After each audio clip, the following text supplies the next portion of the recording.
Olá pessoal, meu nome é Mirielle, sou estudante de História do curso na UEG Formosa e hoje eu estou aqui para dar aula para vocês em cumprimento do meu estágio em docência no ensino médio. Gostaria muito que esse estágio estivesse ocorrendo de forma presencial, mas pelo que nós estamos vivendo não vai ser possível. Mas eu queria dizer que é um prazer poder estar dando aula para vocês e espero muito que essa aula ajude vocês. E como vocês puderem ver no plano de aula que foi disponibilizado, eu vou estar falando com vocês um pouco sobre a ditadura militar no Brasil.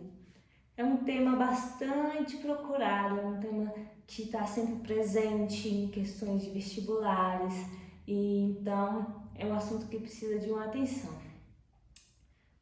Para começar a falar sobre a ditadura, é bom a gente entender o contexto histórico que está inserida essa ditadura. No mundo, o que estava acontecendo no mundo no período em que o golpe de 64 ocorreu? A Guerra Fria. Então, vocês acham que a Guerra Fria teve influência nesse golpe? Com toda certeza, até porque os Estados Unidos tinham lá seus interesses aqui, né? Então, o que a Guerra Fria ocasionou para o mundo? Uma divisão entre capitalismo e comunismo. E o Brasil era encaixado aí no lado do capitalismo.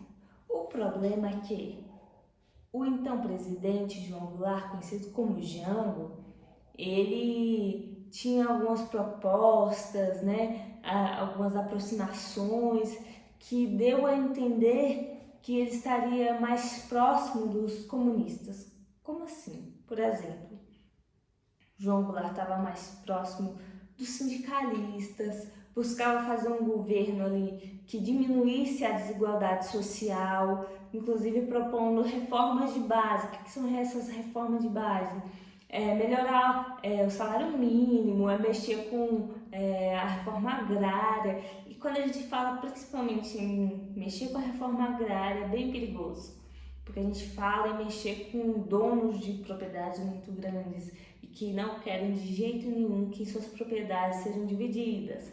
Então aí vocês já podem pensar quanto que ele seria visto como comunista, como aquela pessoa que deveria ser evitada. E foi isso que aconteceu, né? As classes mais conservadoras do país entendiam que João Goulart estava muito voltado ali para a onda comunista que o mundo vinha vivendo. E é claro que os Estados Unidos teve sua interferência nesse golpe e apoio, né, com esse golpe militar, que foi feito no dia 1º de abril de 1964. Já falamos sobre o contexto histórico e eu quero falar para vocês que dentro desse período, que foi um período grande, basicamente a minha vida inteira, ou seja, 21 anos o Brasil viveu uma ditadura militar, houve 5 governantes. O primeiro deles foi o Castelo Branco, que governou de 1964 a 1967. Importante dizer também que assim que o golpe aconteceu, algumas coisas já começaram a mudar, né? Com certeza eles iam fazer com que o governo, o Brasil, favorecesse o lado deles. O Castelo Branco foi aquele que, vamos dizer assim, ele formulou, ele preparou o que seria esse regime militar. Uma das coisas que aconteceu, partidos políticos foram extintos, não existia mais partido político que defendia diversas correntes ou diversas visões, não, agora só existiam 2, o Arena e o MDB. O Arena é a Aliança Renovadora Nacional. Esse era o partido da base do governo, dos militares. E o outro, que era o MDB, era o Movimento Democrático Brasileiro. Era da oposição, mas era uma oposição só para fingir que tinha. Era só de fachada. Então, essa foi uma das primeiras restrições que o militarismo trouxe ao seu governo. Igor Castelo Branco, né, foi esse primeiro presidente aí que criou órgãos também, que foi dando forma a esse regime. Como eu disse, o Castelo Branco foi esse que foi responsável por dar forma ao regime. E uma das coisas que ele fez foi a instituição dos atos institucionais, coisa que a gente vai sempre ouvir falar quando se fala sobre ditadura militar. O que são atos institucionais? É como se eles fossem emendas à Constituição, mas que às vezes podia ter força até maior do que a Constituição. Então, esse poder dos atos institucionais mostra como o poder estava mais centralizado mesmo na mão do executivo. Importante falar também que não existia mais eleição para prefeito, governador, senador, essas coisas acabaram, era só por nomeação, tá bom? E então vocês podem imaginar como que do dia para a noite o João Goulart, que foi um presidente eleito de forma democrática, e de um dia para o outro muda tudo. A democracia já não existe mais como existiu. Então, o Castelo Branco foi esse primeiro presidente, né, da ditadura que instituiu os atos institucionais. Um desses atos institucionais que ele falou, que ele assinou, né, na verdade, foi o AI-2. O AI-2 ele foi responsável por aumentar mesmo o poder do executivo, que era do presidente, né? E também extinguir os partidos políticos, como eu falei para vocês, que aí só teve dois, o AREN e o MDB, e também estabelecer as eleições indiretas para presidente da República. Outra coisa importante no regime do Castelo Branco, instituição do AI-4. Através dessa instituição, eles tiveram que promulgar outra Constituição de 1967. Então, o primeiro governo foi assim, moldando o que seria o regime militar que a gente tanto ouve falar. Após o Castelo Branco, o Marechal Costa e Silva assume a presidência do Brasil no período de 1967 a 1969. É muito importante falar sobre esse presidente, segundo presidente da ditadura militar. Por quê? Porque foi nesse governo, que a ditadura militar ela conseguiu realmente ser institucionalizada. Foi onde ela teve um endurecimento no regime. O Marechal Costa e Silva perdurou por 2 anos o governo dele e foi conhecido como anos de chumbo, porque foram anos muito difíceis, muito pesados da ditadura militar, onde houve muita repressão. Quando a gente fala de ditadura, é claro que a gente já pensa numa repressão de direitos, de liberdade de expressão, tudo isso. E nesse período foi onde houve mais forte, assim, se no primeiro foi só um ajuste de como seria, no segundo veio com força o que realmente seria, veio para mostrar o que seria essa ditadura militar. Aconteceu que houve um assassinato de um estudante chamado Edson Luiz, em 1968. E o pessoal ficou bastante indignado e foram para ruas fazer uma passeata, que ficou conhecida como a passeata dos 100 mil. A partir disso, o presidente responde a essa revolta, responde a essa manifestação com o ato institucional número 5, o AI-5, que é o mais conhecido dos atos institucionais da ditadura militar. O ato institucional número 5 é muito interessante e eu vou ler para vocês agora um pouco sobre o que ele estava falando. O que ele ia fazer? Ele ia conceder poder para o presidente para dar recesso à Câmara dos Deputados, à Assembleia Legislativa e à Câmara dos Vereadores. Então, tipo assim, é praticamente fechar os congressos. O poder estaria todo na mão do Executivo.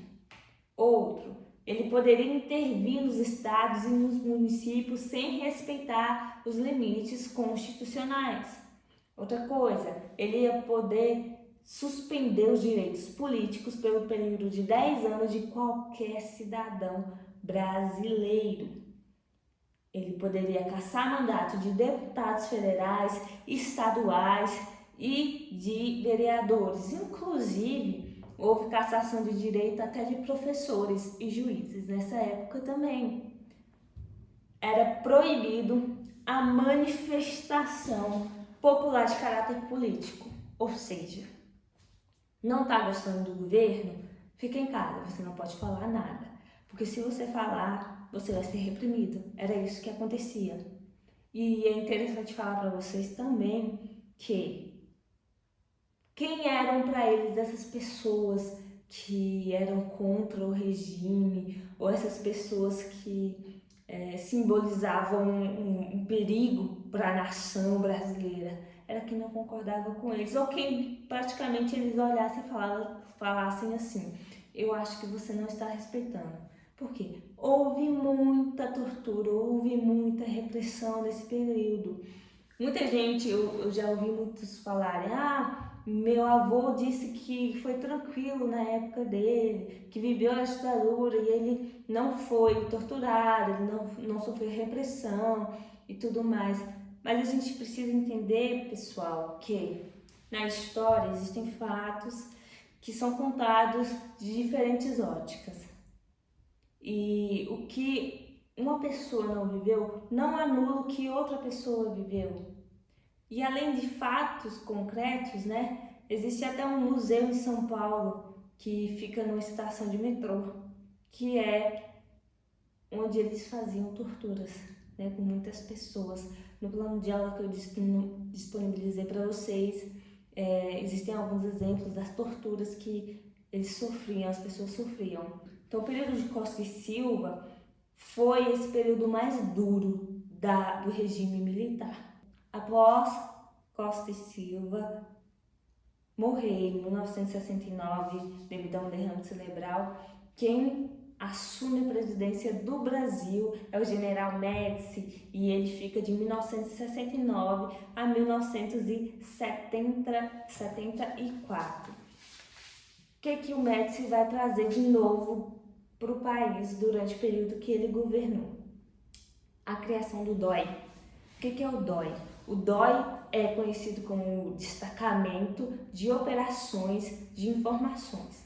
O DOI era basicamente o órgão que poderia fazer o que? Interrogar, torturar, poderia até matar as pessoas, os possíveis suspeitos, né, de estarem indo contra as leis nacionais que eram instituídas durante esse período. E o DOI fazia parte do CODE, que também era outro órgão. Então, geralmente eles sempre são ligados. Então, quando vem em prova, geralmente ele sempre é ligado ao DOI-CODE.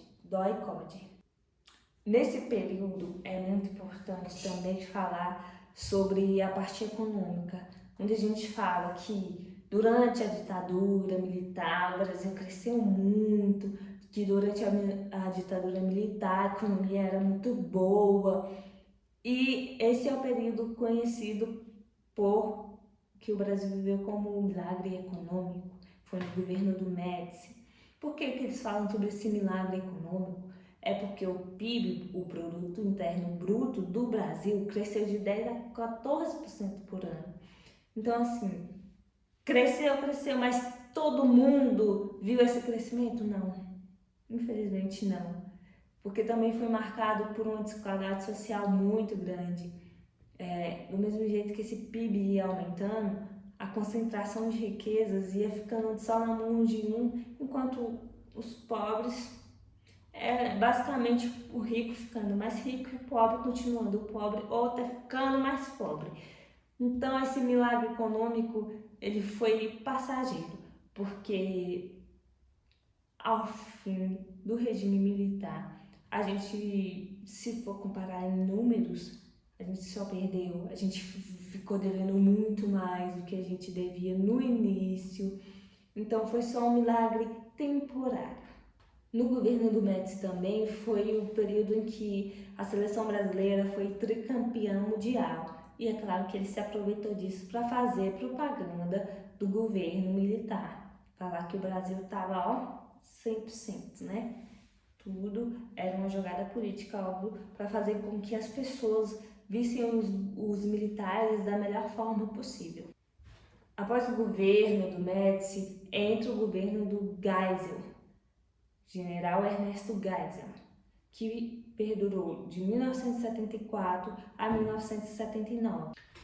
No governo do Geisel, ele propunha uma abertura política lenta, gradual e segura. Ou seja, ele queria assim, dar uma abertura política, eles viam que precisava, porque a galera já estava bem indignada com esse período todo, só com o militar no poder, sofrendo repressão de tudo que é tipo. Mas é claro que eles não queriam perder o prestígio da noite para o dia e simplesmente abrir as porteiras para o Brasil e aceitar outros tipos de política. Não, eles falavam assim, não, a gente vai tentar uma abertura lenta, gradual, segura, para, claro, eles não perderem uma parcela do poder que eles tinham. Isso foi no governo do Geisel. Outra coisa importante do governo do Geisel foi o fim do AI-5. Era como se tivesse tendo um afrouxamento nesse regime militar aí. Mais ou menos no tempo que ele afrouxou num lado e ele trouxe o pacote de abril ali, que meio que parava essa abertura democrática que ele queria dar aí. Então, é aquilo, né? Dá com a mão, vai tirando com a outra.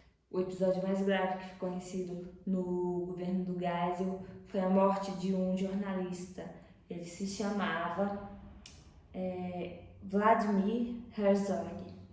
E ele foi, é claro, né, fazer uma denúncia sobre repressão e tudo mais.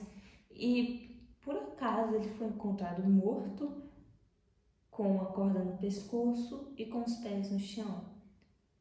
É muito difícil você ver uma cena dessa e falar que é suicídio, porque uma pessoa não se suicida assim.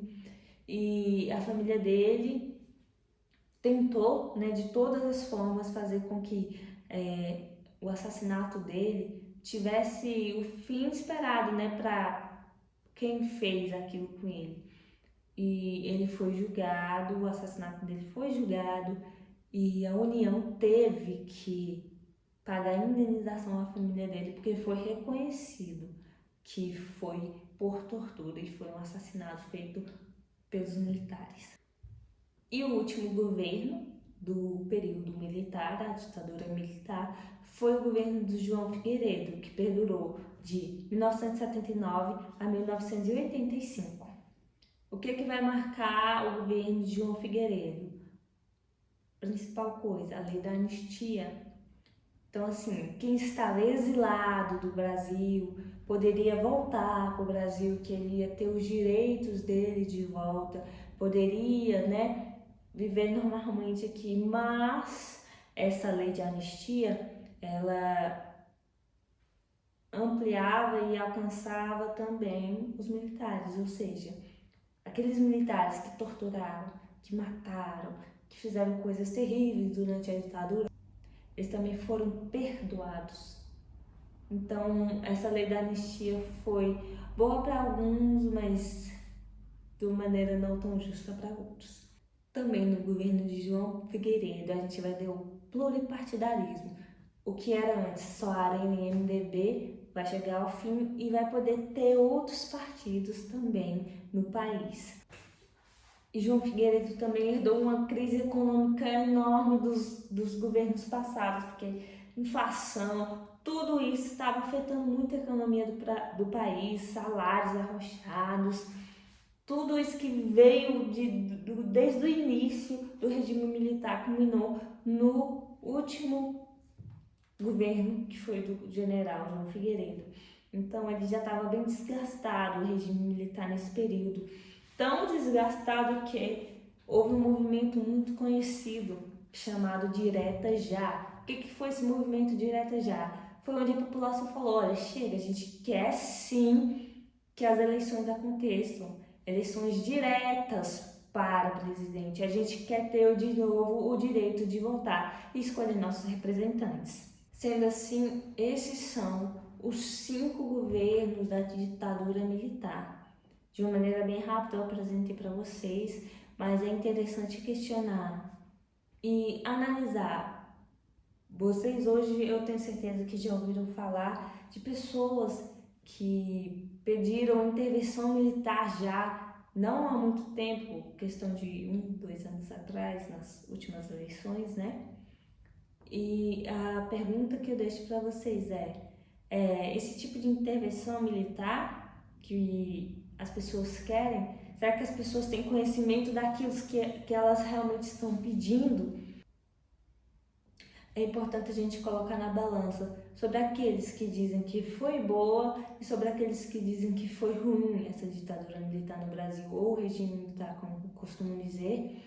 E eu acredito que a balança pende mais para o lado ruim, porque você viver com medo de falar e de ser contra o seu governo, você não tem mais o direito do seu voto, ou de, por exemplo, você eleger um presidente que não vai ficar mais por 4, mas por 6 anos no poder.